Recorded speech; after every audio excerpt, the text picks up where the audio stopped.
Hi. ചിലരെ നമ്മൾ അവർക്ക് നല്ല പേരുണ്ടെങ്കിലും നമ്മളവരെ വിളിക്കുക ഡാ ഡി എന്നൊക്കെയല്ലേ. അവരെ അങ്ങനെ വിളിക്കുമ്പോൾ ഒരു പ്രത്യേക സുഖമാണ് അല്ലേ, ഒരു പ്രത്യേക ലെവൽ ഫീലിംഗാണ് നമുക്ക് കിട്ടുക. നമ്മളങ്ങനെ വിളിക്കുമ്പോൾ അവർക്ക് വലിയ താല്പര്യമൊന്നും ഉണ്ടാവില്ല ഈ ഡാഡി എന്നൊക്കെ വിളിക്കുമ്പോൾ. അതവർക്ക് എൻ്റെ എക്സാക്റ്റ് ഇത് എന്താണെന്ന് പിടികിട്ടാതെ ഉള്ളൊരു ഇതാണ്.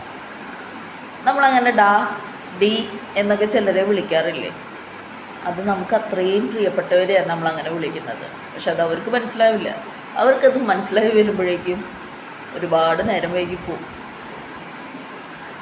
ഞാൻ ഇപ്പോൾ ഇത് പറഞ്ഞപ്പോൾ കുറച്ച് പേർക്കെങ്കിലും കുറച്ച് പേരെ നമ്മളങ്ങനെ വിളിക്കാറുള്ളത് ഓർമ്മ വന്നിട്ടുണ്ടാവും. ശരിയല്ല ഞാൻ പറഞ്ഞത്?